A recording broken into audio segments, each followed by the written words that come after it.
নমস্কার। বাংলা ভাষা ধ্রুপদী ভাষার মর্যাদা প্রাপ্তির পর এটি প্রথম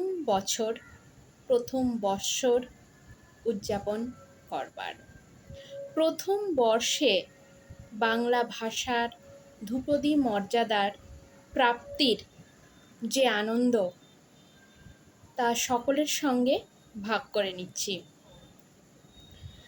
আজকে বাংলা ভাষার এমন কিছু শব্দ নিয়ে কথা বলবো যে শব্দগুলির অর্থ বদলেছে মানুষের ভাবের মাধ্যমে।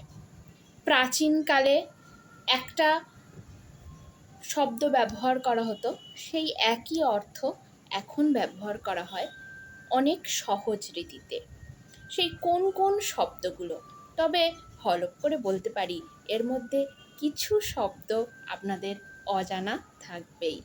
সেই অজানা শব্দগুলোকেই জেনে নেব, সেই অজানা শব্দগুলোকেই শিখে নেব, সেই অজানা শব্দগুলোকেই আপন করে নেব। বাংলা ভাষার সঙ্গে থাকুন, বাংলা সাহিত্য চর্চার সঙ্গে থাকুন।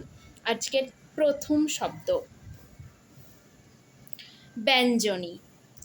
ব্যঞ্জনী শব্দটা আমরা যদি বলে থাকি তাহলে তার অর্থ কি হবে? অনেকেই হয়তো একটুখানি সংকোচ বোধ করবেন যে কি হতে পারে। ব্যঞ্জনী শব্দের অর্থ হলো পাখা। উপাধান। উপাধান এই শব্দটির এখন যে অর্থ, সেই অর্থ হলো বালিশ।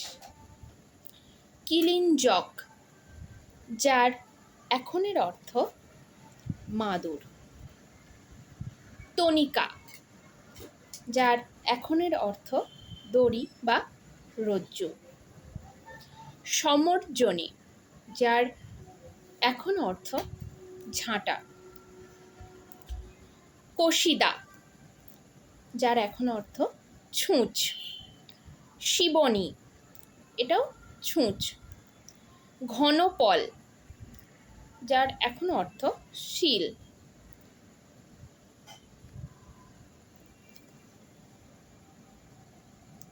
পলান্ন। পলান্ন এখন যেটাকে আমরা বলি পল মিশ্রিত অন্ন, মানে মাংসের তৈরি ভাত।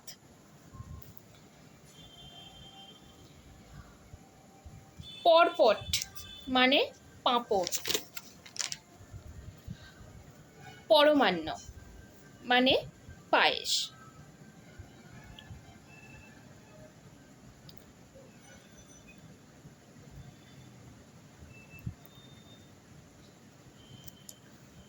তা মানে পাক। থ মানে হতবম্ব। দ জলাভূমি।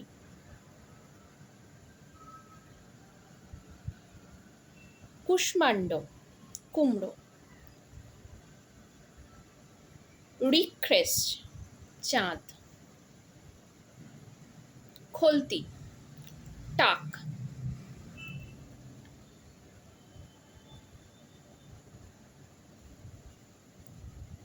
সিক্তা বালি। নাগগর্ভ সিঁদুর। গৃহমৃগ কুকুর। খগম পাখি।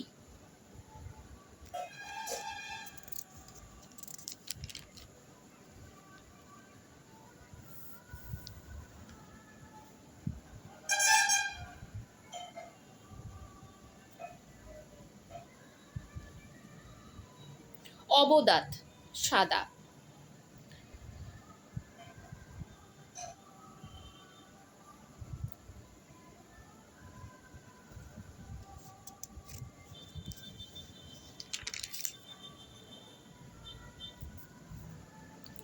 বারণ হাতি।